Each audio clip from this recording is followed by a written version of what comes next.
Welcome back to another episode of the Hodge-Cast. Today, I'm thrilled because I'm joined by Andrew Bustamante, former CIA spy. I first came across you, Andrew, on the Lex Fridman podcast, and then I've pretty much been down the rabbit hole ever since. So I'm really honoured that you're here to do this. I'm a big fan, and I think we're going to go over quite a lot of topics today. And obviously, you're over here in the UK filming this. How's your time been so far in London and Scotland? Every time I come to the UK, it's always a good time, and it's funny because we love to make fun of the British in the United States.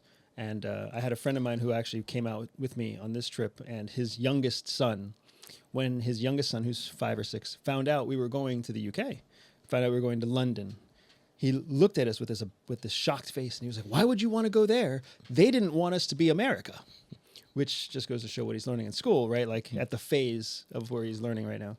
But it's true. There is an attitude in the U.S. that is still like very anti-England, very anti. Monarchy, and it's funny because it's really quite lovely every time you come out here. I will say you have one of the more fun accents.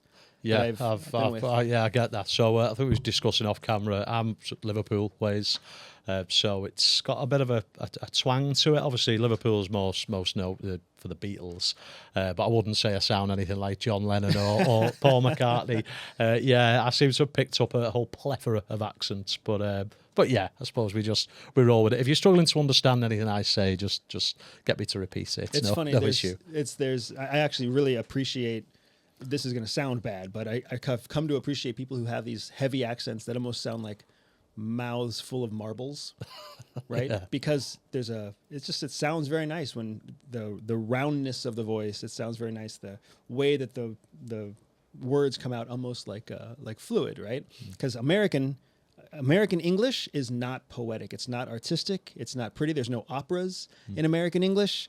American English makes terrible poetry. American English makes terrible prose, right? You've got all the best kind of forms of English art have all come from the UK. And I personally believe a big part of that is because of the accent. Yeah.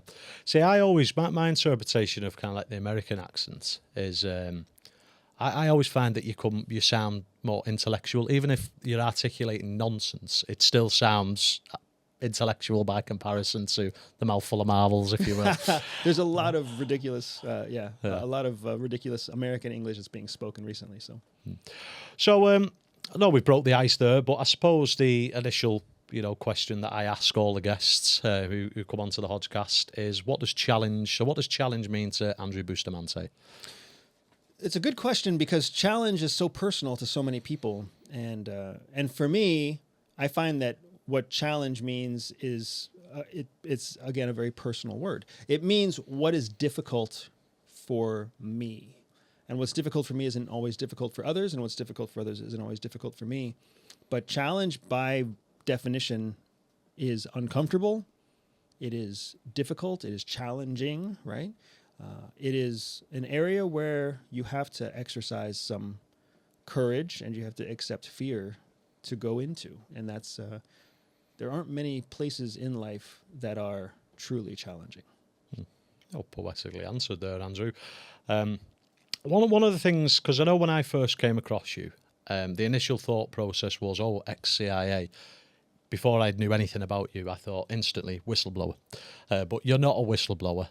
So I just think to kind of like, obviously we're going to touch on the CIA in a moment, but just for maybe some of the listeners who maybe don't know who you are and they're tuning in for the first time, how could you say you differentiate from what you do to what a whistleblower does? Absolutely.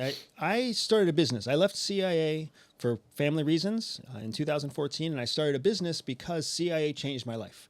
And the way that CIA changed my life is by giving me skills, tactics, techniques, training that helped me to break through barriers that I was experiencing personally, professionally, individually, and I will never forget them for that.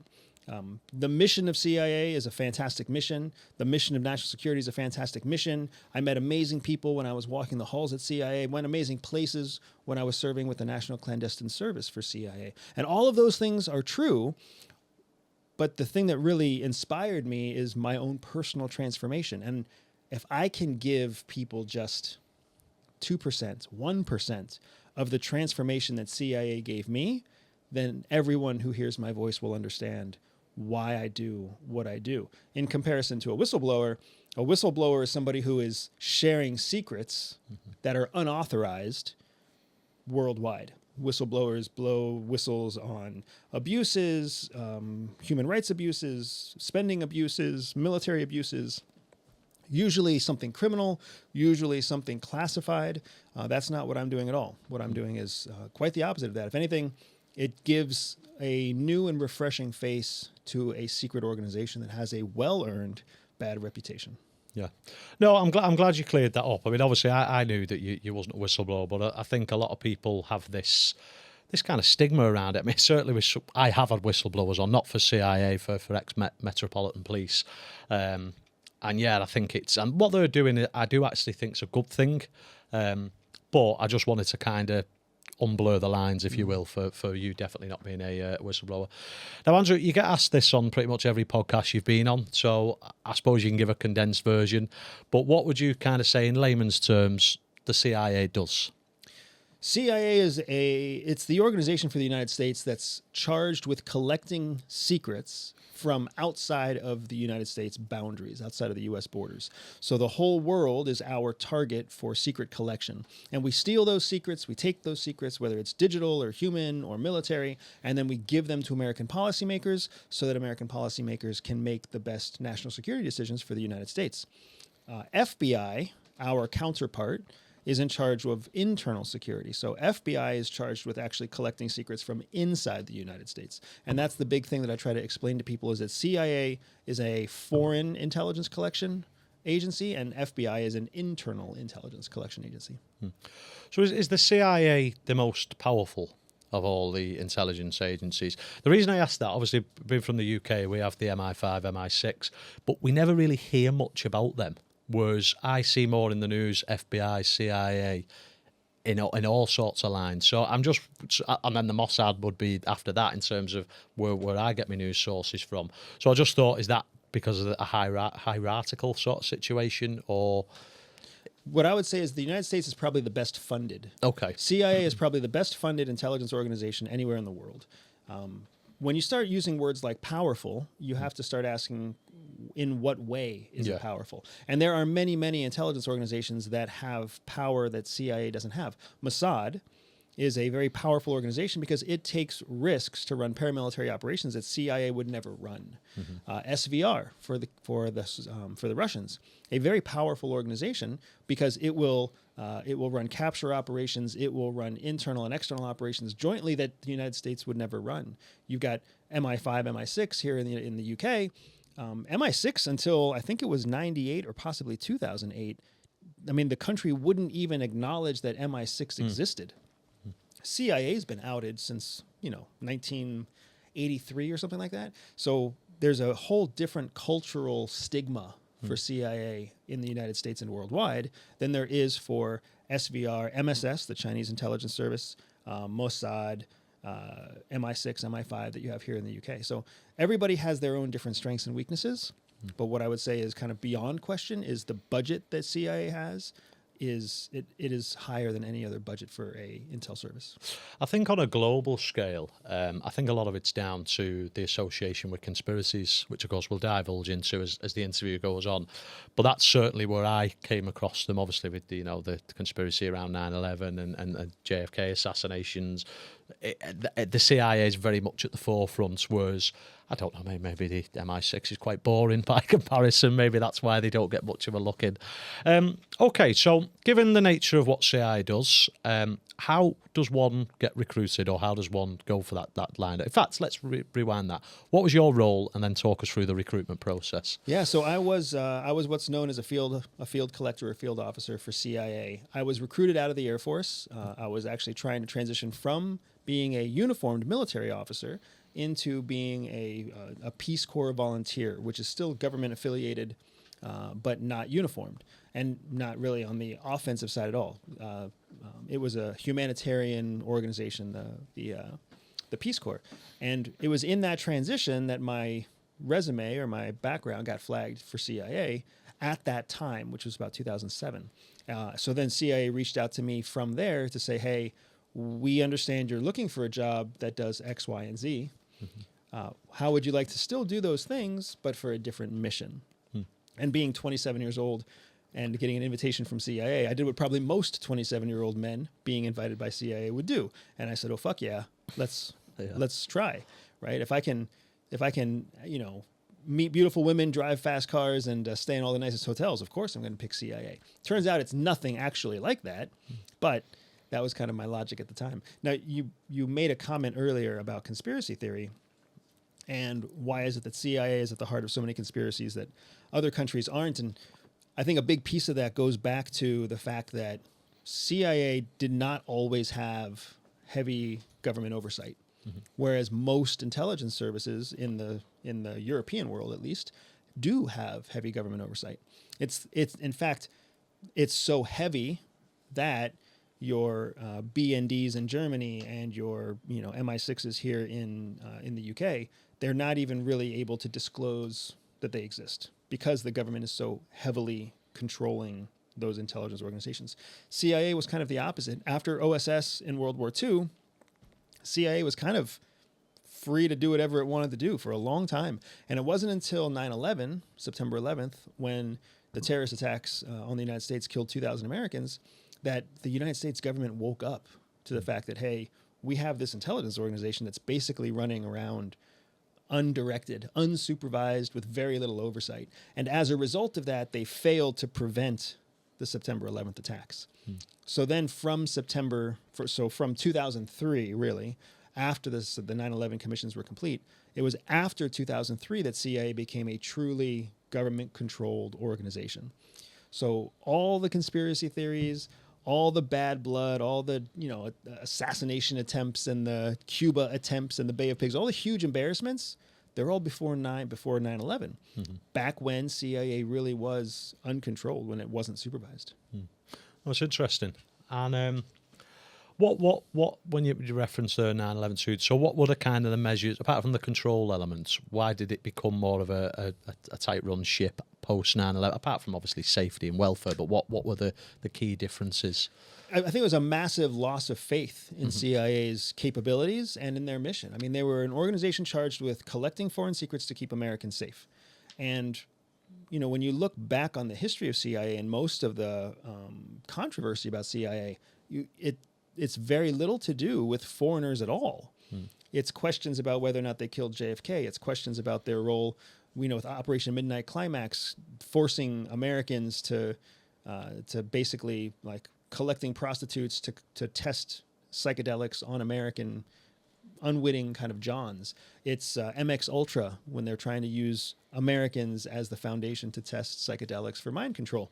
You've got all this muddy water where CIA was doing things against Americans. Now, yes, they were also engaging in operations against Soviets, and they were also working against the Cubans, and they were also working against, any number of threats, but there wasn't clear oversight, so there wasn't the engagement of the courts or the other branches of government to keep things in check and balance, to make the American people informed on CIA activities. So now, as a result of that, if you can imagine 50 years of history where there is no oversight and there's tons of speculation and suspicion, and then it all culminates in an attack on the homeland. And the United States is the wealthiest and most powerful country in the world, not just because of our ingenuity. Like we would love to tell the whole world that. Most Americans will tell you that there's something special about Americans. No. The United States is really fucking hard to get to.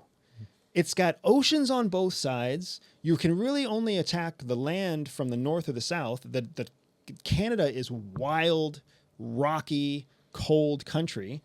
Mexico is wide where it meets the United States and very narrow everywhere else. Like, the United States is a very well-defended, very difficult country to reach. That's what protects us most of the time. Compare that to Europe. Compare that to the UK, where you can essentially, many people have swum the English Channel to get from mainland Europe to the UK. So, countries that have potential enemies at their gate all the time have a very different threat profile than the United States. So what makes the United States strong and wealthy is really its difficulty for adversaries to reach us. And with that difficulty, it becomes that much more damning when something like Al-Qaeda, which at the time was a ragtag, broke group of radical Islamists who coordinated an attack that killed thousands of people in the center of freedom, New York City, right? Like, that's a big slap in the face, and it absolutely brings into question, what the fuck are you guys doing? Like, what was CIA doing? How could they be so well funded and belong to the most wealthy country in the world and still fail to prevent this attack? And it's, in many ways, 9/11 has had secondary impacts on countries far beyond the United States, that it becomes a learning point for multiple Western allies. Australians reflect on it. Canadians reflect on it. The British reflect on it. The Kiwis reflect on it and ask themselves, like, if that can happen in America, what could happen here? Yeah, I mean, I obviously when you agreed to come and do this, I've kind of binge watched as much as I can, and particularly 9/11, and yeah, like you've just mentioned, I completely agree. The impact it had on the rest of the world was down to how safe are we? You know, in airports, what people use regularly to travel, to go on vacation. Are they at risk? Are they going to be vulnerable? So I completely agree. A quick question is, how does CIA work in line with the government? Who basically calls the shots? How does that work? The system in line with the government and then the FBI as well? Does all have a set person to respond to, or kind of give us the layout of it? The United States is really broken into what they call three equal branches of government. There's the executive branch, the judicial branch, and the legislative branch. And the executive branch falls under the president, directly under the president. The legislative branch falls under the Congress and the House, the Senate. And then the judicial branch falls under the court system. CIA serves at the pleasure of the president. We fall under the executive branch, along with DOD and many other intelligence collection groups. Someone like FBI, on the other hand, falls under the judicial branch, right? Homeland Security falls under the judicial branch. So you've got these branches that are there to defend the law and order, right? They fall under the justice part of the country. And then you have those that are supposed to be the president's tools to execute his will, or the will of the country, in terms of foreign policy, et cetera, et cetera. So the president is supposed to be the one who calls the shots for CIA. CIA serves at the pleasure of the president, at the direction of the president. The president has a very special relationship with CIA, where the whole idea of covert action and covert findings are just documents that really only exist between the president and CIA. So that's who we're supposed to serve, not the American people. That's an important thing to understand, because many people believe that the intelligence service is there to support them. Many people believe that their government is there to help them. That is not the case. Governments do not exist to help the people. It's not here. UK doesn't work that way. China doesn't work that way. America doesn't work that way. Israel doesn't work that way. If you're still a citizen that believes your government is there to support you, you're wrong. You're wrong, and you are willingly holding on to an ignorant idea that is going to perpetually frustrate you, because a government's job is to preserve the government. If they were there to protect you, essentially every government would fail, because you're going to die. Like, it's a guarantee. You will die. So if they protect you and you die, have they failed or have they succeeded in protecting the idea of their government? A government's there to perpetuate itself, because as long as the government exists, then the country exists. And as long as the country exists, then the values, the mindset, the belief system is there, which is why there's such a thing as immigration, right? If a country was there to help you, it wouldn't treat immigrants as equals. It wouldn't allow immigrants to come. It wouldn't allow people to raise their hand and take a test and become part of your country, right? It would give you some kind of special credence. But no, the government's there to protect itself. So CIA is there to protect the Institute of the United States, just like MI6 is there to protect the Institute of the United Kingdom. No, it's really interesting. And as you were talking then, I cast my mind to social media sort of being quite rife, particularly in the UK under Keir Starmer, sort of blaming the government for any little thing that goes on. But as you've just described, if they're working for them to look after themselves and their institution, then it's not really down to the individual people. So quite palatable to hear that, Andrew. Sort of stripping back to your recruitment process, what do the CIA look for specifically in the individuals to recruit them? the short answer is that CIA is looking for people who are willing to do the wrong things for the right reasons. They're looking for people who have something that we call moral flexibility.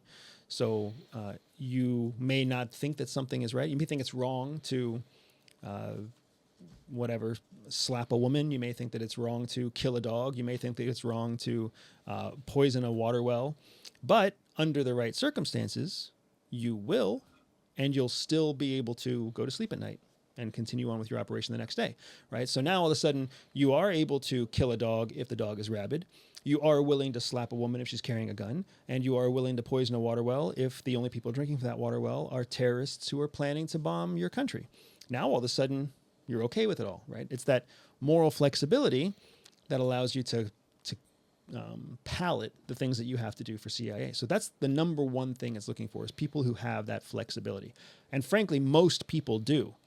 We just have it at different levels of intensity. For some people, you really have to twist their arm before they're willing to do something that harms another person. For others, all you have to do is ask and say, hey, if I gave you a little bit of protection, would you go punch that guy in the face? And they're going to be like, absolutely, right? So everybody has it. It's just a matter of, almost everybody has it. It's just a matter of how intense they have to be encouraged to use it. The longer answer for what CIA is looking for is that in addition to that moral flexibility, they're looking for people who learn quickly. They're looking for people who are risk tolerant, which means they're willing to go out and take larger risks than they reasonably should take.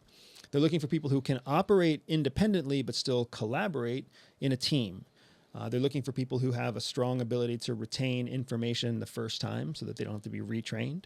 And they're looking for people who are loners. They're looking for people who don't need a community. Because if you need a community of people around you, you're not going to do very well in the field by yourself. You're going to constantly need support. You're going to need help. You're going to need something. Are there any caveats, any grey areas to that moral compass? So I suppose an analogy I could give there is killing someone. You know, if it was under sort of instructions, could there be any, understandably, are people going to go to that lengths where they're not bothered about life as such because they know they're doing it for the CIA or for command, or is that something that kind of gets overlooked? I would say everything is a gray area to answer your question, because when I think of a gray area is ambiguous. A gray area is undefined. And when it comes to CIA operations, you have to recognize we look at everything as undefined. Instead of looking at life as if it's a series of absolutes or a series of like moral guideposts, it's more like a game of constant probabilities. And those probabilities change with every new piece of information. So killing somebody, as an example, killing somebody who you killing somebody who you know is innocent of any harm is a very difficult concept to even think of. Like, why would you take a life that's unnecessary? Killing somebody that you believe may be guilty is still difficult, but easier. Now imagine taking this 4, 5, 6 rungs down the ladder. Killing somebody who you know has already killed somebody else, who you also know has killed multiple people in a painful and humiliating way, and who has celebrated the deaths of those people that they have killed. And, oh, by the way, their victims are Americans, your people.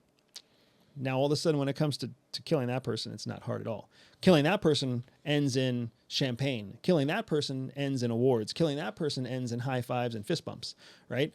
And then you have the whole kind of spectrum in between. Some people, you suspect might be doing bad things, but you suspect that they're doing bad things to children. That's right away. We're all willing to be violent towards somebody who might be doing horrible things to children. We may not be as willing to do violent things to somebody who may be guilty or may be suspected of doing bad things to, grown adults, right? Grown adults can take care of themselves. Children can't, so we want to attack that person. So you've got this kind of squishy place in the middle where it's very convenient as a CIA officer when you're simply told, neutralize that person, send a drone, kill that target. Everybody in that building is a combatant or a hostile enemy target. Neutralize the whole building. Like, it makes it very easy to step across that line. And I suppose the next part of that, the psyche, especially if you're a covert spy. I suppose the comparison you could make is kind of like method actors have to they get into that role full time. How does that translate? How can someone identify if they've got the right characteristics to play an essential character long time? That's a great question. We actually talk a lot about the difference between alias operations and method acting. Method acting, and again, I'm not an actor. This is what I have learned from CIA, but method acting is very much about becoming the character, becoming the persona that you're trying to represent. You think like them. You have memories like them. You have intentions like them. Like you become them. And the part of your brain that is you is pushed back and silenced. When you create a alias persona, it's very similar, except that that part of you, who you really are, has to remain front and center.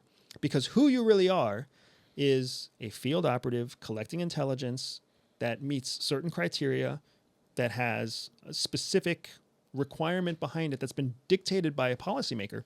Like that's all very prefrontal cortex, organizational, information-based prioritization.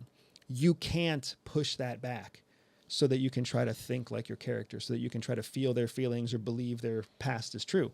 So instead, when you are creating an alias persona, you don't try to create a person that's completely new.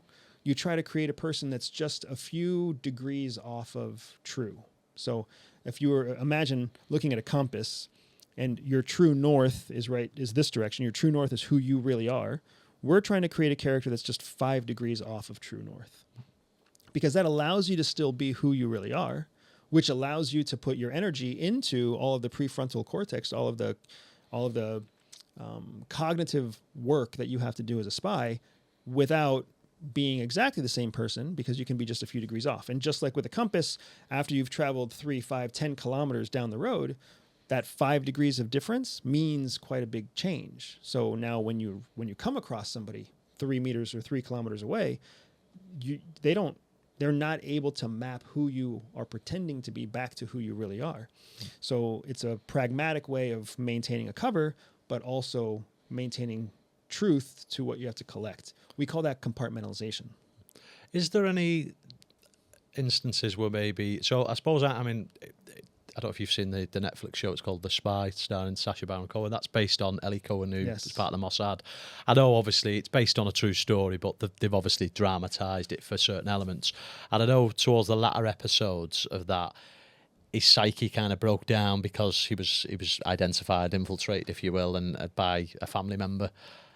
Is it got to be that certain so far off north, or it could go south, let's say, if it, the mindset, a lot of do any former spies suffer with PTSD, I suppose, is where I'm alluding to. Oh yeah, I mean there's a number of different ways to answer this question, right? So we're taught that lies have a shelf life, kind of like if you remember chemistry in what we call high school, what I think you call secondary school. High school, secondary school, yeah, we've got the same. So you remember learning about chemicals, and chemicals have a half-life, or radiation has a half-life. And a half-life basically means that for every period of time that goes by, it loses half of its intensity, right? Lies are very much the same way. The more lies you tell, the more they go bad, like food on the shelf. So you want to tell fewer lies, and you want those fewer lies that you tell to be closer to the truth, because the truth has no shelf life. The truth, facts are always fresh. Facts are always facts. That's end of story. So spies are taught to avoid unnecessary fabrication, unnecessary lies, because their half-life, their shelf life is so low, they begin to create an opportunity for risk. Whereas the more facts that you can share, facts live long. And there's always relevant facts and irrelevant facts. So you can focus on sharing irrelevant facts when you create your persona, and that protects you, rather than talking about relevant lies that then come back over and over and over again. There's a famous movie, I think it's called The Recruit, but it's it's a much older American movie. It's got Brad Pitt and another famous Robert Redford, I think it is. And yeah, I know exactly which one you mean. I don't know if it's called The Recruit though. But anyway, go on, digress. But he shares the same story with Brad Pitt. Robert Redford shares the same story with Brad Pitt, talking about lies are an unnecessary risk that you introduce into the operation. So as much as possible, either tell facts or don't speak at all. Just let someone else speak, and then you can pick up the information. Now, to your point about PTSD, PTSD is something that happens to anybody when their amygdala is overloaded with trauma. And your amygdala is a part of your brain that essentially controls the fight or flight response. And it's all very chemical and very biological and very scientific. But of course, spies come across PTSD in traumatic events. But when we talk about a psyche or a psychic break or a psychological break, that is also a major risk for CIA officers, because when you live undercover for an extended period of time, when we were talking about method acting and compartmentalization, when you've compartmentalized who you really are into the back of your brain, and you've artificially held it, constricted it for so long, it's kind of like getting a cramp in a muscle. When you come back to the real world and you have to be who you really are, you're a husband again, you're a father again, you're a son again, you're a church member again. Like, you come back to the real world, it's hard to just step back into those shoes sometimes. And there are many people who suffer from these psychotic breaks where they have to go and essentially go to some kind of rehabilitation or some sort of rest and recovery. We often call them cabins. Like, they will literally go to cabins in the woods where they will be visited by CIA psychologists, where they will go through exercises to reintegrate back into their true persona. Those missions are so dangerous and so unpredictable that a big part of the reason CIA doesn't send people on deep cover operations is because it's so dangerous to try to reintegrate them. So CIA prefers shorter period operations. It prefers a more professionalized cadre of diverse officers rather than 2 or 3 deep cover officers, which is all very different than what it was pre 9/11. So have you ever experienced that, any form of that, or did you acclimatise quite well back to normality, if you will? I mean, we all experience it to a certain extent. I think I was blessed because part of my operational sets were usually short-term operations. I was working against very bad guys. I call it like the armpit of the world. A lot of my look and a lot of my ambiguity made me a good fit for counterterrorism, counterproliferation, counter-child trafficking, counter-narcotics types of operations. Short-term operations where I didn't have to live in deep cover by any means, and where I could operate in a clandestine way, largely undetected or outside of the mainstream kind of society. So it was much easier for me to reintegrate.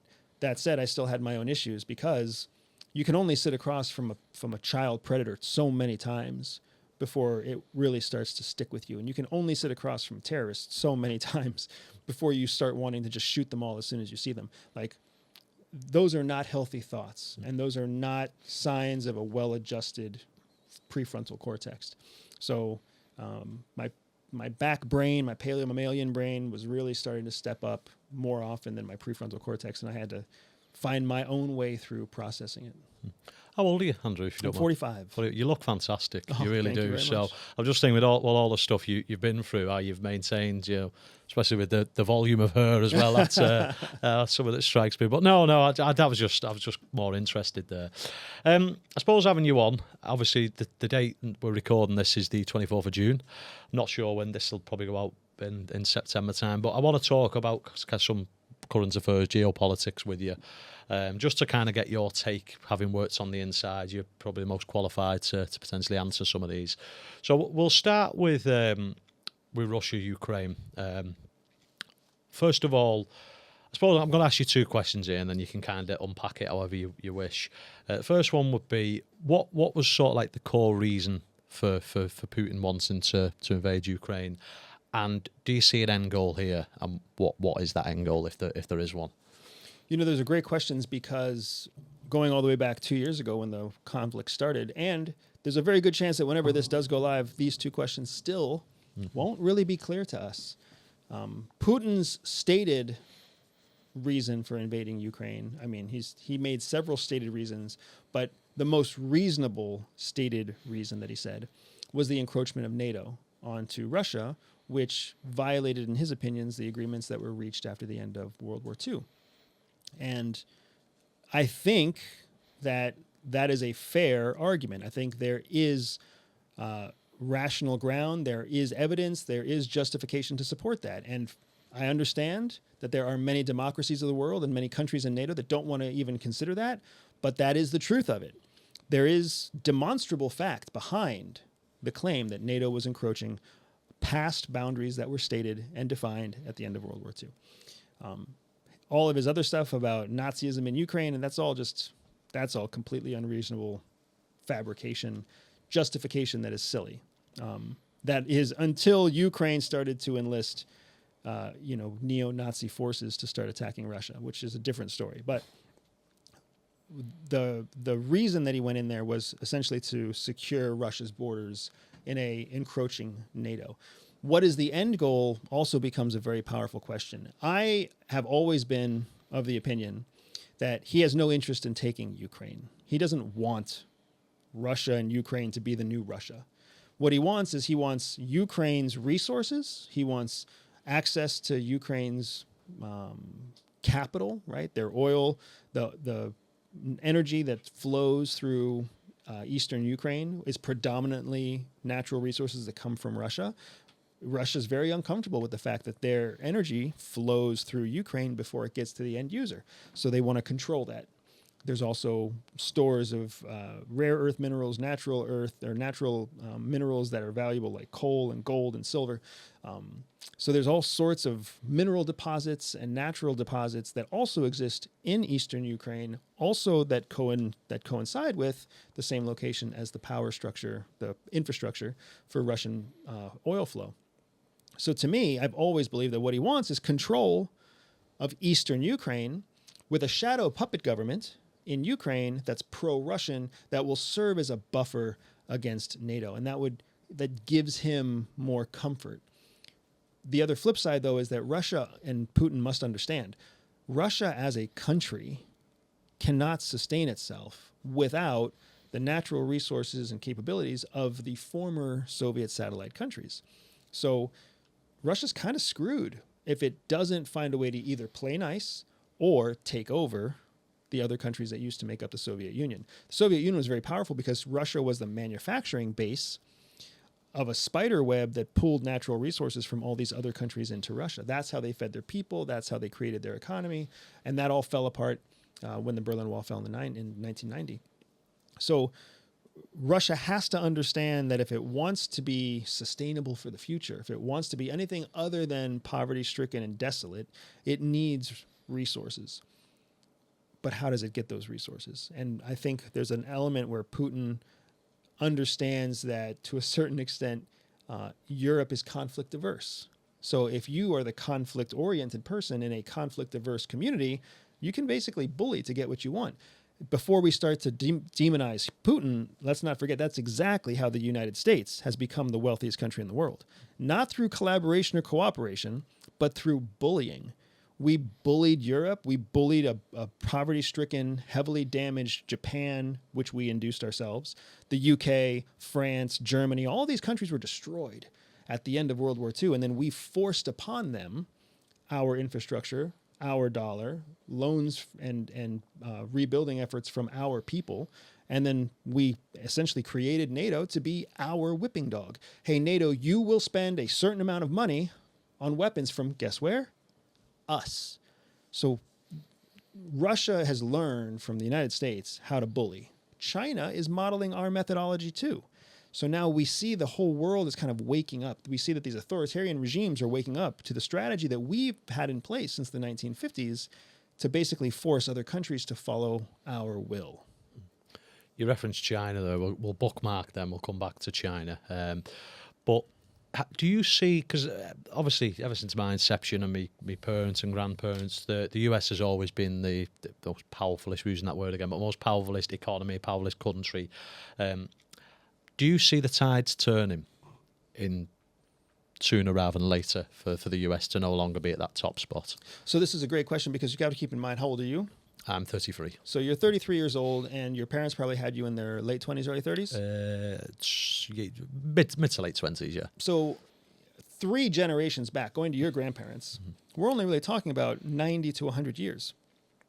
And the United States has been the predominant country, the number one largest economy since the end of World War II, which was the 1940s, early 1950s. So it's only been this demonstrably dominant country for a short period of time, but it's very current in all of our lifetimes. So it's hard for us to imagine that being any other way. It's also hard for us to imagine that such a powerful country would decline quickly. But I would argue that it rose quickly, so why wouldn't it decline quickly? There's multiple demonstrable pieces of evidence when it comes to currency, when it comes to GDP, when it comes to price parity, when it comes to voter activity, that demonstrate not just a decline in the United States as the world's only superpower, but also a decline in democracy as the prevalent form of government in the world. Both of those two things combined are significant to you and I because it means that for the next 30 years, we're going to continue to most likely see a waffling as the world decides, is America going to remain the superpower, or is America going to reach parity, reach equality with somebody else, some other country, or even some other trading bloc like the BRICS? Because parity, equality is dangerous. I understand that everybody who lives in a democracy has been sold this completely artificial statement that equality is good. Equality is not good. Nobody wants equality. What we want is equal opportunity for success. That's what we want. We just call that equality. But actual equality means you're taking things away from some and giving them to others. So you're bringing one group down and lifting one group up. That's what true equality is, right? If you think about a scale, you have to take money off of one side of the scale and put it onto the other side of the scale to bring it to equality. We don't fucking want equality. We don't. But we have been fed this narrative all the way back to like grade school where somehow we think that equality is a good thing. It's completely anti-human nature to actually want equality. What we want is equal opportunity for success. So as the United States struggles to maintain global dominance, that means its scale is going down. All of that value that it's losing is going somewhere else. So somebody else will be coming up while the United States is going down. The question is that going to be adversaries of the United States? Are we going to see the U.S. decline and China and Russia increase? Or is that going to be a redistribution across Western allies? So the United States gets weaker, but France and Germany get stronger, and the UK gets stronger, and we start to see allies that rise to the fight. We, as the people of the world, have to decide which way that's going to go. But the systems that the United States has created make it very difficult for heavily socialized countries like France, like Germany, like Spain, to actually rise to the occasion, to create more of a military, to create more of a defense structure, to create more incentives to collaborate. Because NATO has made it very easy, and the UN has made it very easy, the EU has made it very easy for those countries to share in a way that reduces their individual power. Why is that ideology? Why are we led to believe that equality is good? What do we know the origin behind that? Is it a power play? Is it just disillusion? Or so we, as human beings, again going back to our recent memory, right? We live in an era that was born from the Industrial Revolution. Before the Industrial Revolution, everybody was just in a fight for survival. You ate what you could farm, for what you could grow, what you could trade. There was no institutional industry that was out there to support people on a mass level. Well, with the advent of the Industrial Revolution, with the the manufacturing of cars, factory farming, with the increased efficiency of even canning goods, right? We could start doing things at scale. And the things that we could do at scale were what was required to keep people alive. So now all of a sudden our basic needs were being met. There was infrastructure for clean water, infrastructure for power, infrastructure for everything. What was needed was a way of creating a workforce that would maintain that industry. Well, where do you find a workforce? In adults? No. You find a workforce in children.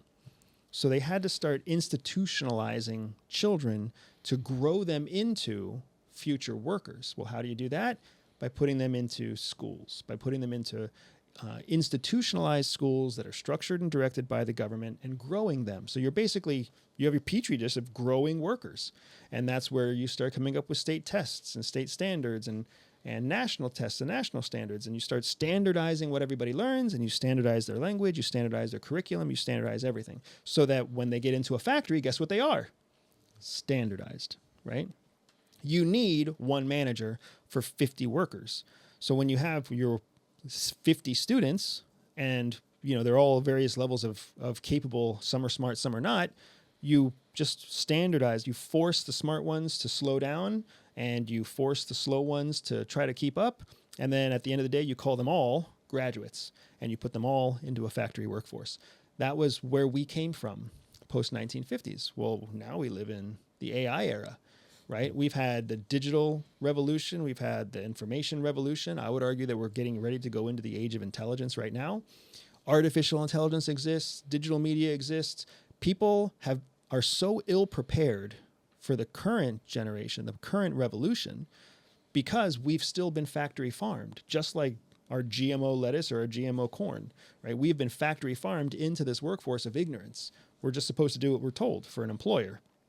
So as a result of that, you end up having this world where people are lost. They can't tell between good information and bad information. They don't know whether it's right or wrong to have ambition. And they believe still what they were told in the past, which is that everybody should have equal paychecks, equal size houses, equal cars, equal everything, equal access. That's not what human beings want. What human beings want on a survival level, what every single person listening wants in their heart of hearts is abundance, excess. We want to make sure that it's better to throw away old bread than it is to run out of bread. So let's keep a few extra loaves. Let's keep a few extra slices because I'd rather throw it away than run out of it. That's not going to be equality, right? As long as there's abundance, that means that there's surplus, and that surplus is something that others would argue, we would all have been trained by now to believe that surplus should be redistributed. No, you've explained that profoundly there, Andrew. I suppose I want to sort of get your take on the current US institution. Did you vote? Did you vote for? Of course. Did you vote for Mr. Trump, or did you vote? I vote every year. Mm-hmm. Or I vote. Yeah, every time there is a vote, I will vote. I will exercise that right, and I, like most Americans, retain the secrecy of my vote. No, that's fair. That's fair enough. Because in the UK, a lot of people, myself being one of them, didn't vote. Which then my argument to people when they moan about who's our current prime minister, well, you had the opportunity to vote differently. But that's fine if you don't want to share that. So, what's your what do you think of the current landscape of politics in America under the Trump regime? So, I mean, America. I understand the joke. But under the Trump regime, right? The thing to understand about American politics, first of all, is that media doesn't know what they're talking about, right? When media tries to simplify American politics into a Trump regime or the Trump dictatorship or whatever else, it's a gross oversimplification of a much more dangerous problem, right?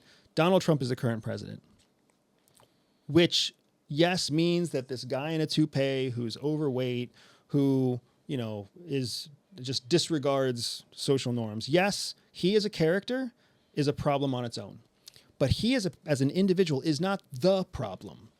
The problem is that a country, the wealthiest, most powerful country in the world, voted for him. That's the fucking problem, guys. That's the problem. How do you get a majority, both in terms of popular vote and in terms of our very complicated, very broken electoral college system? How do you get two separate majorities to all vote in a guy who is a convicted felon, who was previously ousted from the presidency, who is questionably not even the wealthy case study he claims to be, right? How is it that so many wealthy, educated, powerful, voting adults would vote that guy in? That's the real challenge here. Take Donald Trump out, put some other fucking celebrity in. It could have been a porn star. It could have been a Peter Thiel, another multi-billionaire. It could have been a movie actor like Ronald Reagan. The problem isn't the person. The problem is the system that supported the rise of the person. And that system is still there. It hasn't gone away. Donald Trump will eventually run out of time in office. That's not the issue. In my opinion, what we're seeing in the United States is the rise of celebrity politicians. We saw statesmen at first, many, many decades ago. And then that turned into professional politicians, people who were just, they made their career being politicians. They were able to lie for a whole profession, right? They were able to secure funding, and they were able to make people believe they were being represented in Washington when they weren't. And then we made this transition with Barack Obama to the celebrity politician, right? Like, Barack Obama didn't win the 2008 election because he was the best candidate. He won because he ran on a platform that was celebrity. He ran on a platform that had his picture like in Andy Warhol paint, and he had the word hope associated with him, and he had racial diversity, and he was handsome, and he was eloquent, and he had all this stuff going for him that had nothing to do with statesmanship, right? And then when he took office, he started exercising certain presidential rights that previous presidents would never exercise. He created more executive orders than anybody had created, ran more covert action than anybody had ever run in the past, and he started to create this systematic use of the seat of the president in ways that no other president had ever seen it before. And then when that seat turned over and turned over again, it just kept turning over through celebrity status. Donald Trump, celebrity. Joe Biden was riding on Obama's celebrity, and then back to Donald Trump again. So who's going to win the next election? Is it going to be a statesman? Is it going to be a trained politician? Probably not. It's going to be somebody who's riding on the coattails of celebrity. Well, if you've got a bunch of fucking rich, happy, stupid Americans voting on a popularity contest every 4 years, that doesn't bode well for the longevity of a maturing progressive country, right? Hillary Clinton was the same thing. She was a celebrity, right? So we have this conflict of interest now in the US where we have to decide as Americans, are we going to take back the idea that we are a representative republic where the person in office is supposed to represent our desires and our needs? Or are we going to continue to vote for a celebrity in office because we want to have a rah-rah, high-five, fist-bumping moment at the end of Election Day in November, and then from that point on, we don't really know what the fuck they're going to do? I mean, I often went on record, if I was American on this term, I'd have voted Trump. But since then, I feel it's just got really chaotic, the whole dynamics. I mean, obviously there was this whole, I mean, we kind of knew Elon and Trump, two big egos. I'm amazed it lasted as long as it did, that friendship. You kind of knew the foreshadow that was going to go south. But then this whole thing recently with Israel, Iran, and obviously Trump's, recently got involved as well, or the Trump administration have. It just seems to be, it's a daily thing now, isn't it? And I know politics should always be every day. There should be updates, but not to this level. I mean, you're hearing these. Is it a buzzword? I don't know. I'm going to get your take on it in a moment. But hearing the shouts of World War III implications. Where's your stance on the whole Israel-Iran, the US's involvement, and the potential World War III, or if we're already at that stage? I think we've been in World War III, really going back to Libya and Syria. And I just think that we've been blind to the fact that wars evolve, right? I don't know. For some reason, people believe World War III is going to look like some version of World War II. I don't know why we think that. World War II didn't look anything like World War I, and Vietnam didn't look like World War II. So why are we thinking that war is going to somehow like reset back to what it was before? We're going to be in trenches and we're going to be lobbing nuclear weapons at each other. That's not a realistic thought. War evolves, and what we've seen is that war has evolved into this idea of proxy conflict, meaning rich countries fund conflicts in small countries, and then that's how they execute their policy against each other, right? Iran funnels its money into Hezbollah and Hamas and the Houthis to execute its policies against Israel. The United States puts its money and its time and its effort, along with NATO, into Ukraine. Why? Because we love Ukraine? No. Because we believe Ukraine is a functioning democracy? Absolutely not. We fund Ukraine because it's keeping Russia at bay. So there's that's called a proxy war. That's what happened in Syria. That's what happened in Libya. That's what's happened in Yemen. That's what's happened in Afghanistan. That's what's happened in Iraq. So there's all this constant conflict that's happening as countries fund conflict around the world. So I would argue that we are very much in World War III, and that's what World War III looks like. And the ramp up in conflict between Israel and Iran that we've seen for the last 2 years is just another manifestation of that.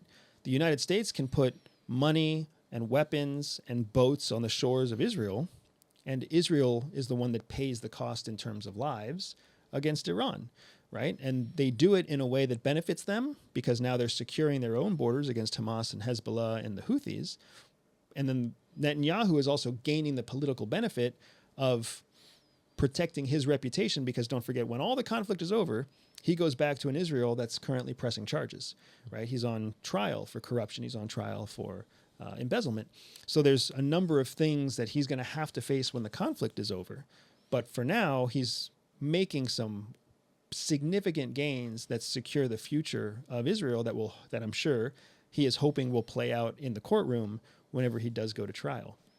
So what we're seeing is this movement towards alliances.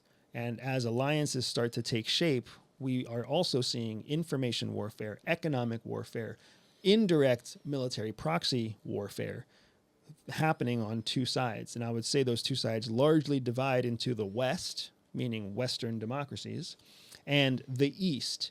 And I define the East as pragmatic authoritarianships, right? Some of them are maybe outright dictatorships. Some of them are questionable democracies, but essentially strong leaders on the right versus democratic leaders on the left.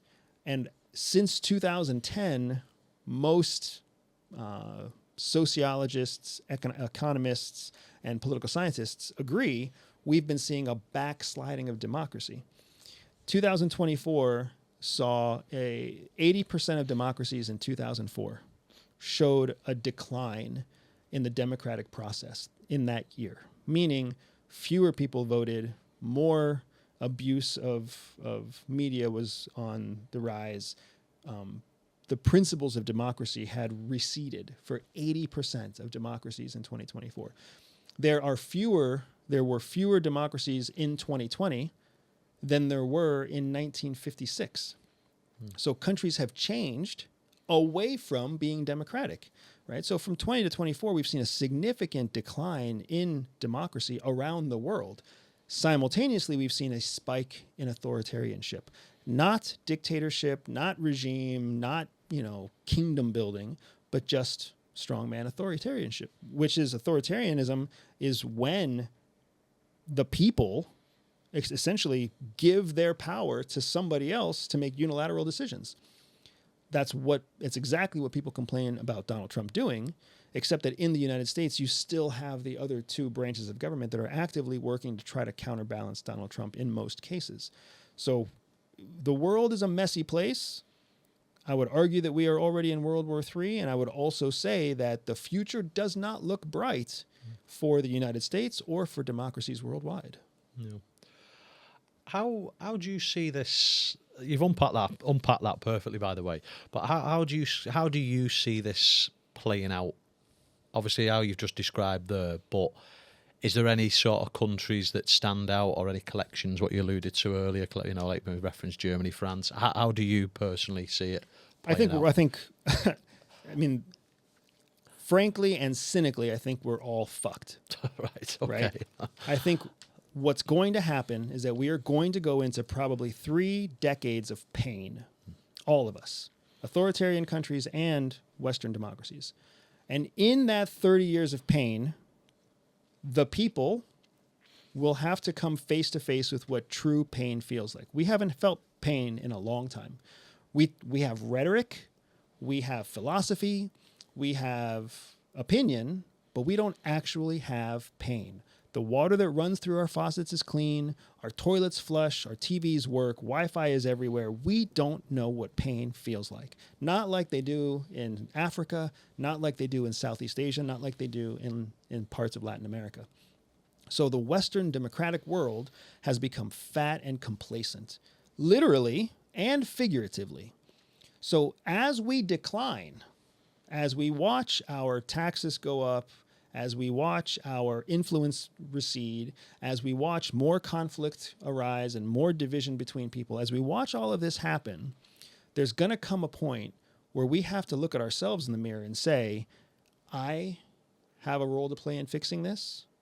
Or we say, I don't want to have a role in fixing this. That's going to be a very individual, very human moment when fathers and mothers and college students and grandparents have to decide, do I get off my lazy ass, turn off Netflix, and actually go vote in the midterm election? Do I actually go to a community organization? Do I actually go participate in local government? Do I actually go participate in the school board, right? We're going to have to decide if we fucking do something, or if we're going to sit back and then turn on the cable news and bitch about that and then turn it off and turn on YouTube. Because what our politicians are hoping for is that we're going to keep turning on YouTube. Because the more we turn on YouTube, the more we give them unilateral right to be an authoritarian leader. Or even, at best, an oligarchical leader, where a handful of powerful people make all the decisions, right? But we are turning down the very powerful right that we have to vote and shape the future, like you were saying with many UK citizens who didn't vote. We're giving that power to somebody else. Right now, we can do that, and it doesn't really have that much of an effect. 30 years from now, it's going to have a big effect. And either you're going to be okay with somebody that you agree or disagree with calling all the shots, or you're going to get a little uncomfortable, and you're going to find a way to make it work for you. The challenge is that in the same 30 years that we have to figure our shit out, countries like Russia and China, North Korea, and Iran, who are already on that path and already good at authoritarianism, are going to skyrocket. They're going to learn how to run their authoritarian countries more efficiently. They're going to build larger militaries. They're going to make tighter economic inroads. They're going to make incredible efficiencies that give them a huge advantage. And we can only hope that on that path, they make mistakes as well. They don't have justifiable, or they don't have good internal processes for communicating honest feedback, right? They brief good news up. They're afraid of sharing bad news. Like, that's what we're going to hope for. But the truth is that if they get really efficient and really good at it, we're going to live in an authoritarian world by the time we turn to dust and our children have grandchildren. So we bookmarked China earlier on. I just want to, if you probably articulate this much better than me. Can you give an overview of the implications of China taking Taiwan? Because that's something that seems to be getting a bit more attention now, but it hasn't been for a while. I know you talk about it a lot on the podcast, you do, but if you could just give the listeners a brief overview of what that looks like. So, in a nutshell, Taiwan is a modern-day first world country that has been backed by the democratic West and is the home of manufacturing that is based in intellectual property from the West. So it's this little island off the coast of southeastern China that is as good as, if not equal to, any manufacturing center, any center of technology in the United States. However, simultaneously, the United States has never recognized Taiwan as an independent nation. So China, who is a developing country and wants to be on par with a first world technological country, understands that Taiwan has the keys to the kingdom. They have all the IP, all the technology, all the infrastructure. And they have a very weak military because the culture of Taiwan has been shaped by this idea of we need to innovate and manufacture for the West, not we need to control and protect our independent boundaries and our sovereignty. That's not how the Taiwanese think. So the United States, Taiwan, and China are in this very difficult kind of three-way relationship because China says Taiwan belongs to China. The United States, in policy, says Taiwan belongs to China. That Taiwan and China are one country with two different political systems. Taiwan says it's independent, even though neither China nor the United States sees it as independent. So we don't know what's going to happen next, because the United States, if they go to support, if they intervene in any future conflict between China and Taiwan, they're breaking their own foreign policy, but then they're also risking American lives for a country that technically already belongs to China. And China doesn't see a military intervention against Taiwan as an invasion at all. They basically see it as them rejoining or bringing the people of Taiwan back to the fold with the motherland. So they don't see it as a conflict at all. They might have to use troops. They might have to use offensive methods to get this rebel group to come back to the homeland, but they don't see it as something that would require foreign intervention. And then, of course, Taiwan wants to protect its own sovereignty, understands that its wealth and independence are largely tied to the West, and does not want to be part of mainland China for many historical, cultural, and economic reasons. At the end of the day, if China does invade, politically annex, economically annex, legally annex, if China takes control of Taiwan in any way, shape, or form, then China's basically skipping up the technical ladder like 3 steps. They will have the world's finest manufacturing facilities. They will have the world's finest chips. They will have IP from all across the United States and Western Europe. They will have massive clout in the technological infrastructure and technological space from just taking one country that's like 300 miles off their coast.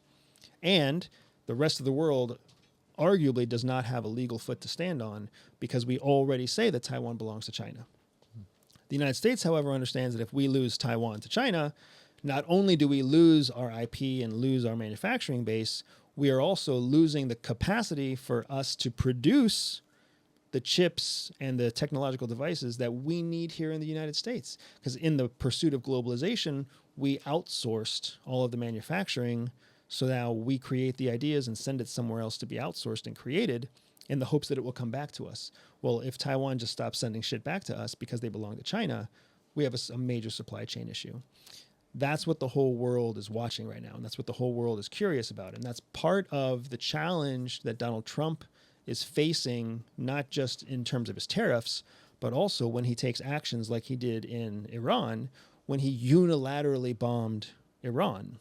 That sent a message to China that basically said, hey, you're allowed to unilaterally bomb anybody you want. So if you want to go in and take out some major infrastructure in Taiwan, go ahead. We do it, right?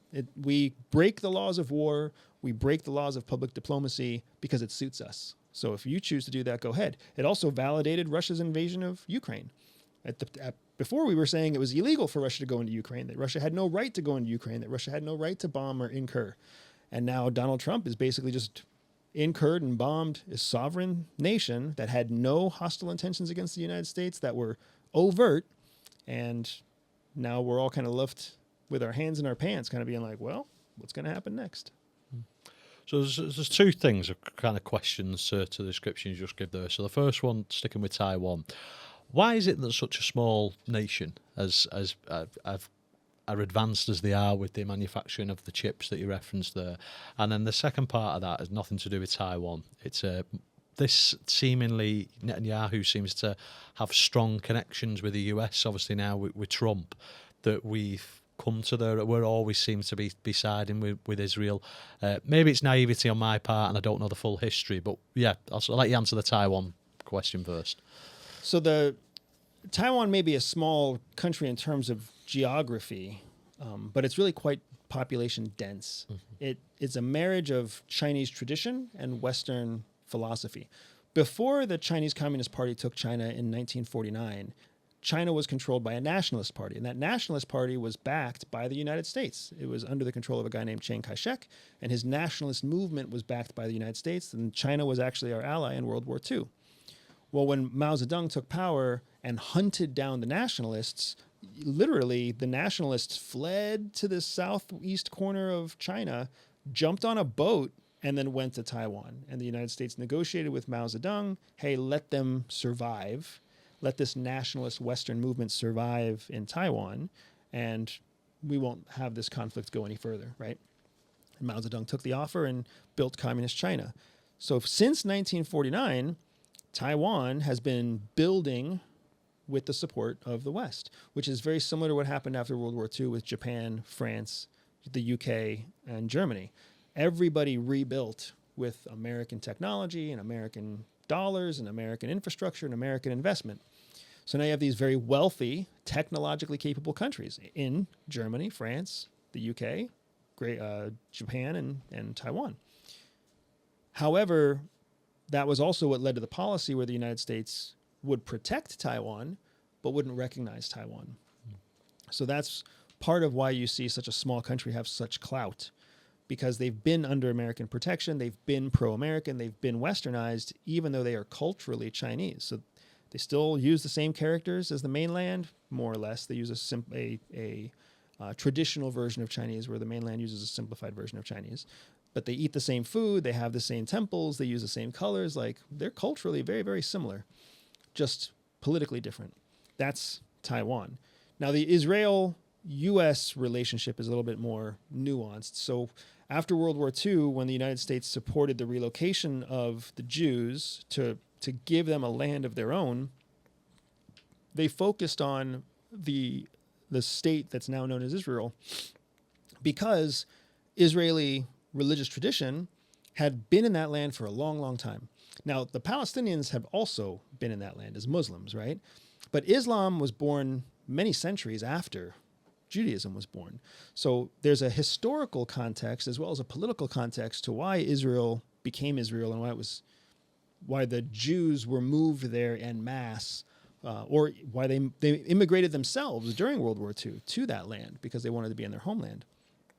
But the real reason why the United States values Israel so much has less to do with our belief in the survival of Judaism and more pragmatic use. Israeli innovation is some of the best in the world. Israeli entrepreneurialism is some of the best in the world. Culturally, Israelis are very similar to Americans. Israelis, I'm not saying Jews, I'm saying Israelis, the national identity, not the religious identity, right? So the national identity is very similar to the West. So whenever we invested in Israel, we saw massive returns. We created defense contracts with them. So now Israel uses American weapons. Israel hosts American bases. Israel trains with American troops. So we now have this deep, strong, strategic and tactical value in Israel that brings us into the Middle East, right? Not like Oman or Djibouti or any other base that's in the area, right? Not like Qatar. We actually have a deep ally in the Middle East that will host us during any conflict where we have to go across the world. Conflicts like Afghanistan, Iraq, conflicts like what we know is coming with China, conflicts that take us anywhere. So we know we have this strong ally in the Middle East. In addition to that, it's Israeli innovation and Israeli entrepreneurialism that has led to some of the newest medical technology, some cutting edge precious metals, cutting edge technology that has to do with everything from MRI imaging all the way to prosthetic limbs. So Americans in the United States is benefiting very much from innovation in Israel. We want to maintain that trade relationship because it's wealthy. They're a wealthy country on the Near East continent, and they're a strong ally militarily. So it's in our best interest. It's in the West's best interest to make sure that we have a strong relationship with Israel. And on the flip side of that, if we don't back Israel, at least as of 2 years ago, they were completely surrounded by enemies who were hell-bent on destroying them. So if we didn't help them, then this strong ally and the strategic partner could be completely obliterated. Not like invaded, but existentially erased, which was the promise that Iran was posing onto Israel. So if we wanted to keep that strategic element, we had to continue to invest and have a relationship. Now what we're seeing is that as Israel executes its own agenda across the Middle East, we're kind of stuck in this situation where we have to support them because it's good for us. And that's the bottom line of it all.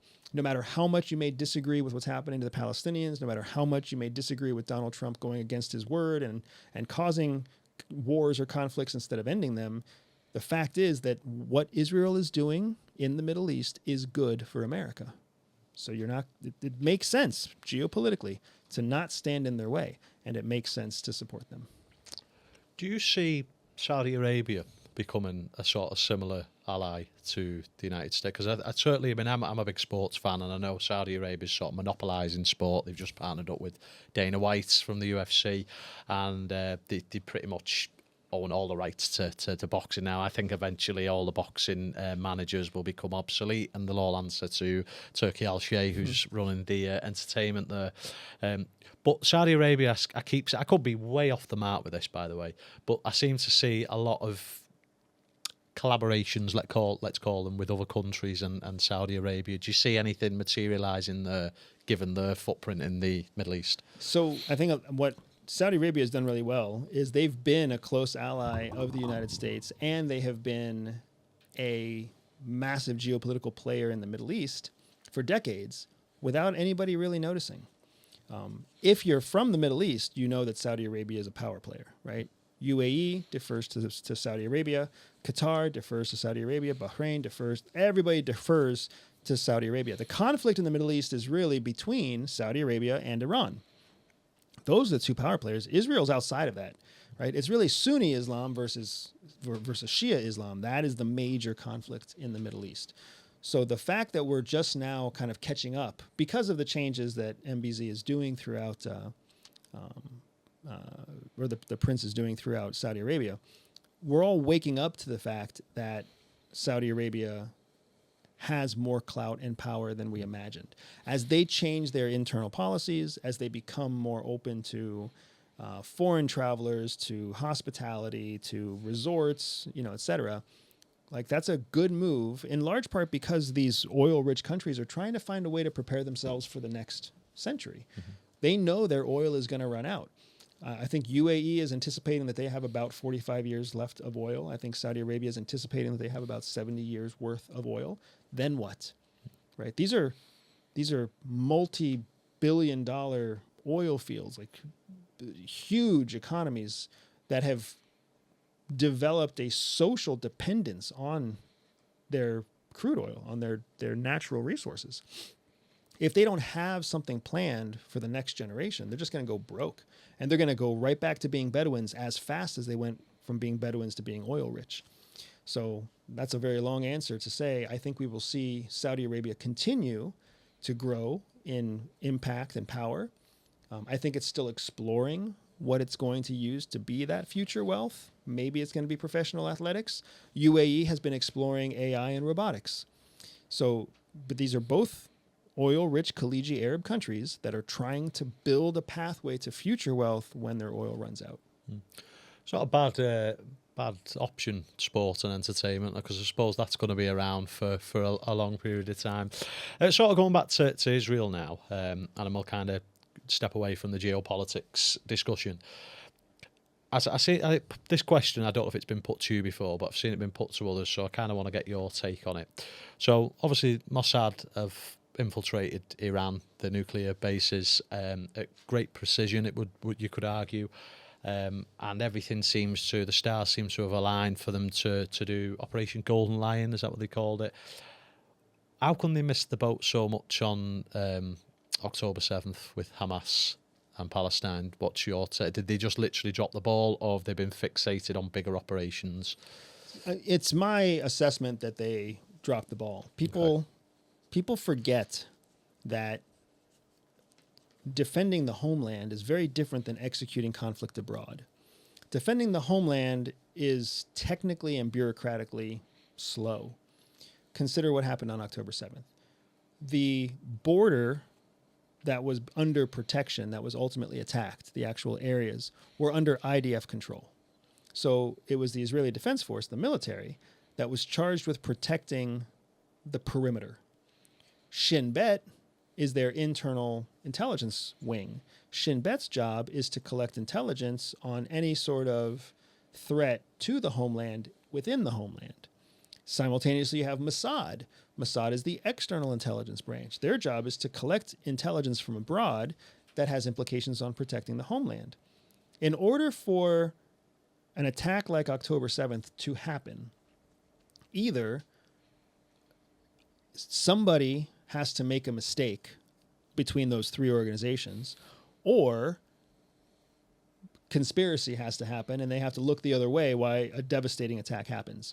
I understand the appeal that most people have to believing it's a conspiracy, but probability-wise, somebody just fucked up. Somebody saw something.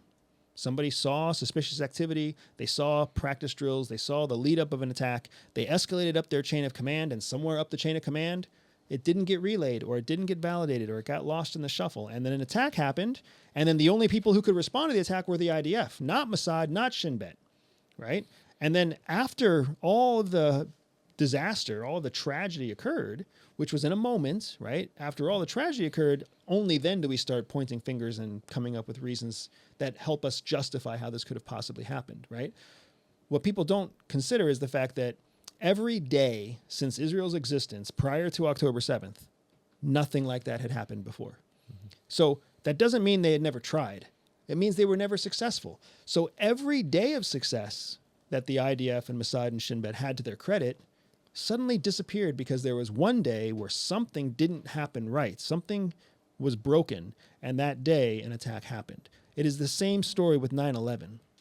It was very difficult for CIA and FBI and FAA to all cooperate and all share information and all communicate before a terrible, tragic attack happened.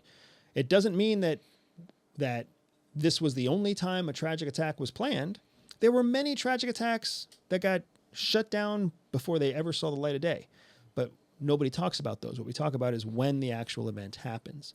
So I think that we're going to see that they changed some internal processes in Israel, but we're also seeing now that to make up for the loss of face, to make up for the loss of reputation on October 7th, that's why I think we see Mossad so brazen in their unique attacks using the pagers, their attacks with a drone base across the Iranian border, right? Like their constant air incursions, their complete obliteration of Hezbollah and Hamas. Like this is what we're seeing is them trying to both secure their borders, but also save some of that face.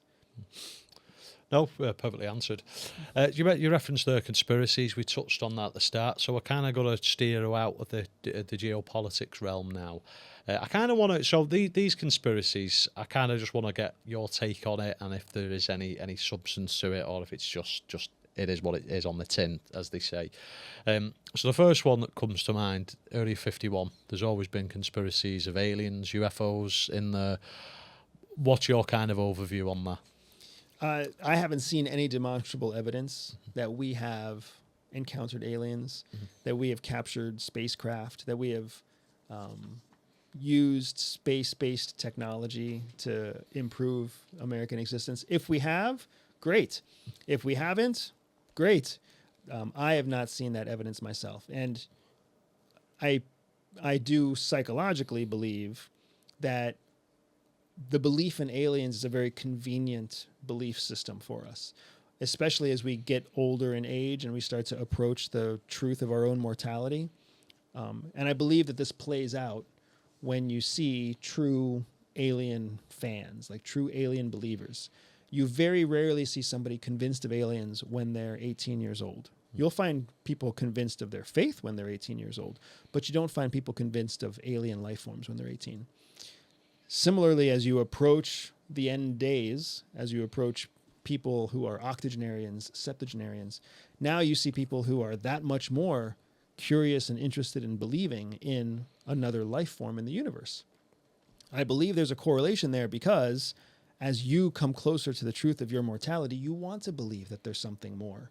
You want to believe that there's other life forms. You want to believe that it's not all just biological nothingness when it could be, right? So I think that we're seeing with questions like Area 51 and conspiracies about aliens, an older generation, 40 plus, I would say, wants to believe that there's something more. So they choose to believe that there's something more. So they'll find anything that justifies that. Whereas people under 40 kind of don't give a fuck. And if aliens helped us come up with microwave technology, great. And if they came up with stealth technology, great. It's kind of, we're ambivalent to it because it doesn't really apply to us. Yeah, I think a lot of it with the Area 51, it was the mystique of it all back in the day. Whereas obviously more things have come to light now, where it sort of debunks that ideology. Keeping on the theme of conspiracies, so the JFK assassination, obviously the files have they been released and fully read the transcripts now? No. Still not there. I mean, what's your take on that? The lone gunman scenario? Was it multiple, or was the CIA involved? I mean, I see no evidence that the CIA were directly involved, and I know I'll probably get a lot of flack in the comment section for saying that. But what's your take on it? I think evidence is the key word here, and it doesn't really matter what idiot comments come across on the video. If there was evidence, it's most likely been destroyed. If the government was involved in the killing of a president, I can almost assure you that immediately after the president was killed, everybody involved was just destroying documentation. Why would they preserve it, right? There's chemical ways to destroy paper. There's fire pits. There's all sorts of ways that we already have right now to destroy documentation right now. If we're willing to destroy documentation in 2024, for sure, they were willing, with all the oversight we have now, for sure they were willing to destroy documentation then. So even if the CIA was involved, you'll never find evidence for it. And I understand that there are people who are hoping and hunting and trying to find whatever the answer is to this conspiracy. We may never know. If there was a second gunman, if there was some Russian collusion, I mean, that evidence may or may not exist. It may or may not be found. It may or it may not be retrievable. The fact that the files remain classified tells me one of two things. It tells me either there is something in the files that is still relevant to today's intelligence operations that they can't release it. So if the Russians were involved, for example, if potentially the Cubans were involved, right? If potentially somebody else was involved that has current geopolitical impact, they're not going to release those files.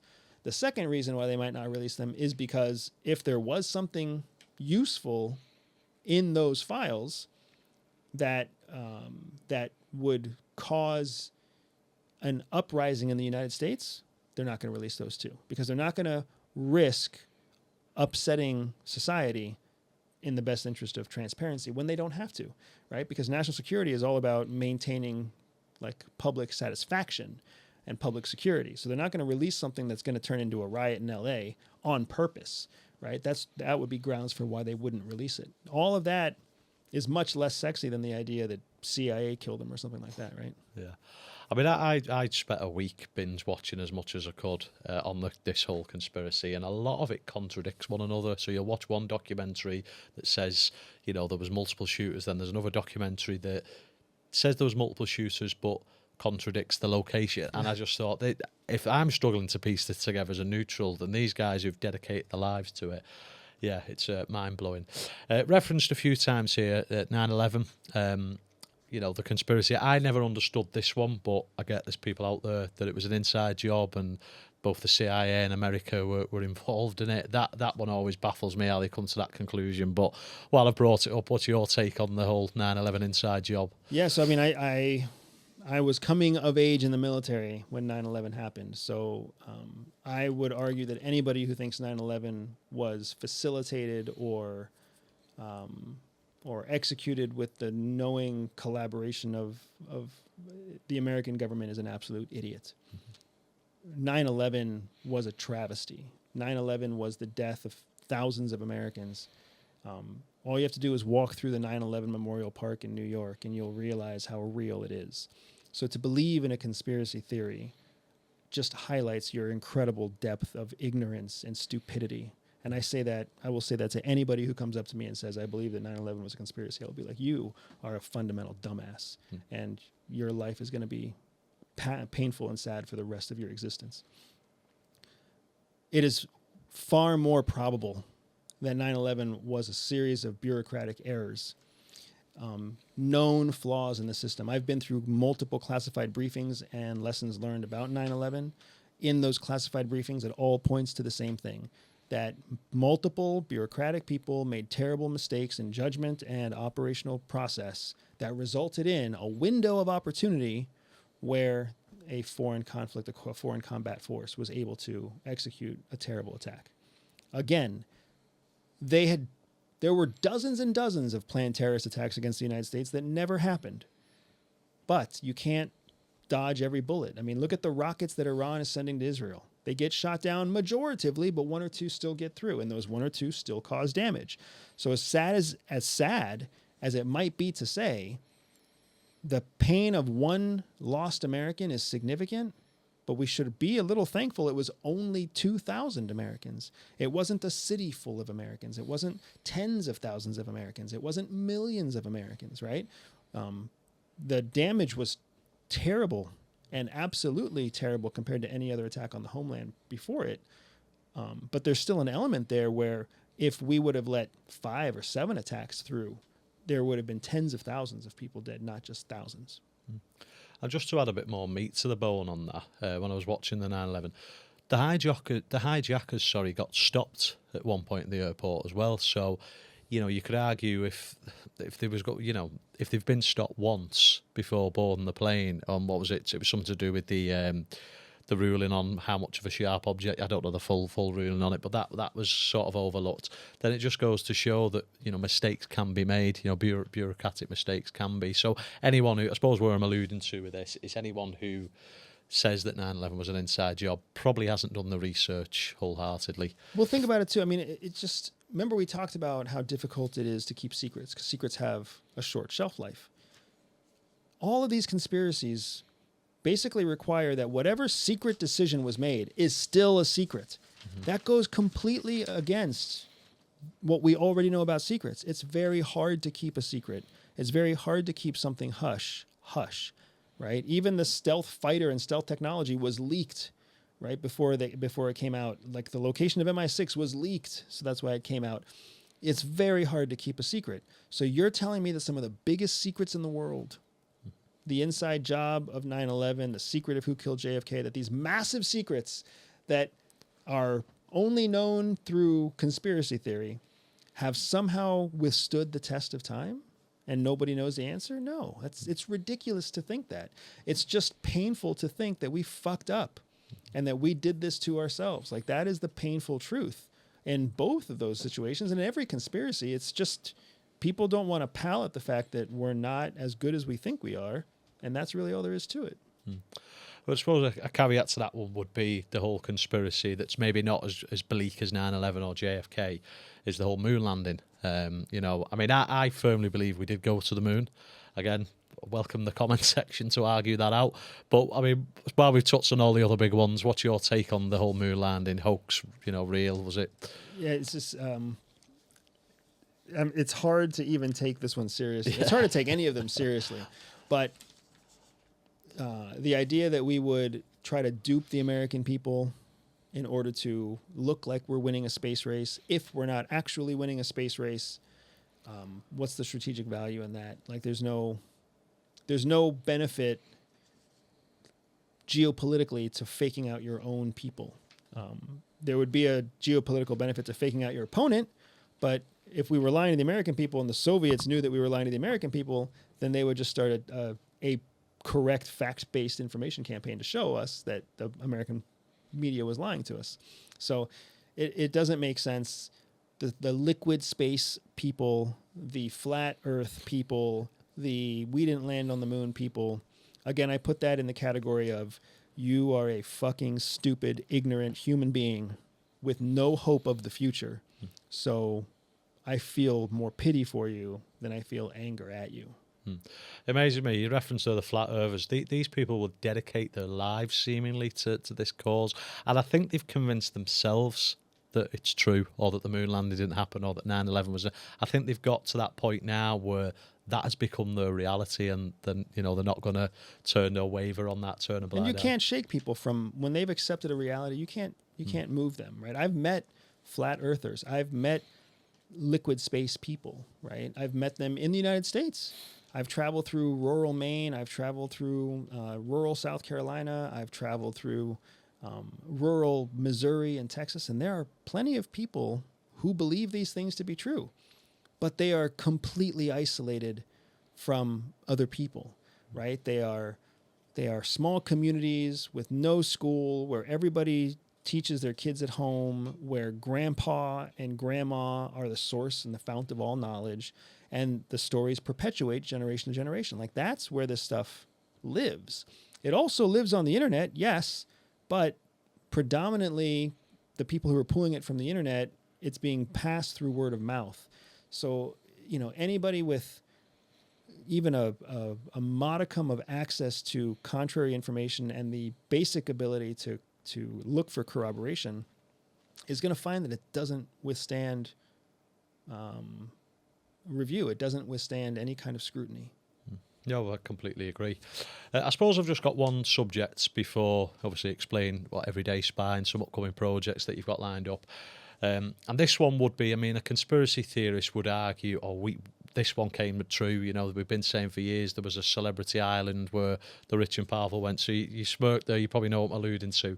The whole Epstein scandal. Obviously, Trump's been in the firing line with that recently with his fallout with Elon Musk. How do you think, was the CIA aware that this was going on? Did they have intel? Maybe they didn't have cause to have any necessary intel, because am I right in thinking that the island was somewhere in the Caribbean, was it? Or was it the British Virgin Islands? So the thing to remember is that Epstein was an American citizen. Mm-hmm. So we already discussed Americans would fall under the collection of FBI, not under the collection of CIA. Apologies. Yeah. No. Yeah. Now, because if his island was foreign located, it would have been a joint operation in some senses, and many of the people that he had to his island were foreigners. But this is part of the confusion. This is part of what makes it difficult. Americans have a right to privacy. Americans have a right to due process. Americans have various rights that make it so that until you've committed a crime or are suspected of a crime, there is no just cause for us to collect against you. So having CIA devote resources to Epstein it would be a very difficult case. I would have a very hard time believing the CIA put much effort, if any, into collecting on Epstein. I could see FBI doing it because Epstein would be a very viable candidate for counterintelligence, meaning he could be a target for a foreign intelligence agency. He would be a fantastic access agent to get to foreign emissaries, diplomats, business people, etc. So the man had operational value for the United States through the lens of FBI and mildly through the lens of CIA. But to think that either of CIA or FBI would be involved in supporting his efforts to abuse American citizens, to break human rights, to break, child trafficking laws is silly. That doesn't necessarily mean that they weren't aware that he was doing it, but to have the idea that they would ever facilitate it or support it's a different story. They could have been building a case on him because he went to jail. Obviously, there was a case that was built against him. Building a case takes time, right? It takes months or years of observing somebody systematically breaking the law. That's one reason why bad guys get to do what they do, even though good guys know it's happening. The files have not been released. Why have the files not been released? Again, there's any number of reasons for that. It could cause public panic. It could disclose current operations. It could just be that the information we think we know, we don't actually know. Who knows? But there is an element of mystery, conspiracy around this guy where my logic tells me that at best, in terms of relevance, at best, he was a criminal that got caught doing criminal things. At worst, he was a foreign intelligence reporter giving secrets about American politicians and American elites to a foreign government. And then still, at the end of the day, he was a criminal that met his end. For the whole Epstein thing, I just think he's someone who created such a powerful network. We referenced there with celebrities and the rich and famous. And there was a level of blackmail, in a sense, because wasn't the talks that he filmed a lot of the things that had gone on, and he used that to provide his innocence for so many years till eventually it caught up on him. That was my kind of take on the whole overview. But as you say, the files haven't been released and there's multiple reasons why. Andrew, it's been great chatting the whole geopolitics, but I want you to now, obviously I like giving back with this platform, and obviously just explain what it is you do now, Everyday Spy, your own company, and obviously you've got a book coming out. So basically just sell yourself, mate. EveryDaySpy.com is my business. We specialize in bringing spy skills that break barriers, the same kind of barriers that CIA broke for me when I first joined them. So mental barriers and physical barriers, helping you get ahead at work, helping you get ahead in business, helping you get ahead even in just mastering your own personal sense of self-discipline and physical health. We bring all the elements of espionage into everyday life, hence the name Everyday Spy. And we have a book coming out September 9th. My CIA ops memoir will be released. It's been 4 years in the making, and I'm very excited for it because it took me 1 year to write it, but it took me 3 years to debate and argue with CIA to get it released, because it was a book that CIA truly was trying to block from publishing. It's the most modern CIA memoir, ops memoir, ever written. It talks about not operations from 20 years ago, but operations from less than 15 years ago, operations that are still active against adversaries that are still making headlines every day. We go into a level of tradecraft, we go into a level of operational actions that has never been seen before, and all of those things together made CIA very nervous. So they continue to try to exercise my gag order or my secrecy agreement against me. And I did my best to kind of operate within the confines of the law. But at the end of the day, I brought in an attorney, and I had my attorney review our case, and our attorney believed that we were being unrightfully abused, and our First Amendment rights would allow us to release the book. So we had to go back to CIA at the end and say, hey, we're going to file a First Amendment lawsuit and make this book public, or you can release the book. You can give us permission to release the book through normal commercial channels. And at that point in time, they decided to let us published publicly, rather than pursue any kind of legal debate or legislation against them. So I got given a advanced copy of it, and I'm halfway through, and it is a really good read. I don't even think this isn't the finalised draft I've been given either, but so far it's a really good read. Obviously, everything will be put in the description, but just for the listeners who are a bit lazy, they don't want to look at the description. Where can people purchase this? I'm assuming Amazon. Absolutely. You'll find the book everywhere books are sold. So it's published worldwide. So audiobooks are on everything from Apple Books to Amazon and Kindle and Audible. And you've got ebooks that are everywhere, and your bookstores in the airport, your favorite bookstore online, your favorite bookstore in your neighborhood is carrying a copy as well. Shadow Cell, released on September 9th. Awesome. Yeah, so get a copy of that. Obviously, it's Andrew, our latest guest, who's the author of that. You co-wrote it with your wife, is that correct? So I suppose, but deviate, that was kind of like was wrapping up, but I feel as though we need to touch on this. You met your wife whilst in CIA, is that correct? So tell us a little bit about that. Yeah, so my wife and I came from two totally different backgrounds. I was military. My wife was actually in refugee law. Okay. And we both got recruited into the CIA through two different kind of ways, and we met at orientation on the first day of CIA indoctrination training, and became friends, and then started dating. CIA really likes it when people date within the agency because it allows us to spend more time at work. They just don't like it when you get married, because once you get married, now you have a human that kind of takes precedence over the work. Mm-hmm. So they encouraged us while we were dating, and then they tried to slow us down while we were married. And of course, we had our children, and our children are a big part of why we left CIA. And I mean, you get asked this on every single podcast, so it'd be rude for me to not ask it as well. How do we know you're still not working for CIA? That's a great question, and you don't know that. So if that's something that you're worried about, then I wish I had a better answer for you. But the truth is, if I can say what I can say, it should show that I'm not CIA. And if you think that that's part of the game, then maybe you're just smarter than me. Or a potential conspiracy theorist. There's enough of them about. Andrew, it's been a pleasure chatting to you. I hope you've enjoyed your time on the Hodge-Cast. It's been an education piece for me, because a lot of the stuff that you referenced there was new information, which I always enjoy when we do these interviews. And how long are you in the UK for? I've got just a few more days, man. A few more podcasts, and hopefully some more good British pub beer. Oh, awesome. Well, Andrew, it's been an absolute pleasure, mate. Appreciate your time. Yes, sir. I've been Daniel Hodges. This has, of course, been Andrew Bustamante, and you've been listening to the Hodge-Cast. Take it easy. Thanks for listening. We hope you enjoyed this episode, and we believe you can definitely take something away from today's guest. We couldn't attract guests such as this without a solid fan base. The best way we can grow this is through subscriptions. So, if you haven't already done so, can I please ask you hit that subscribe button and help us continue to put out content for you all to enjoy. Until next time.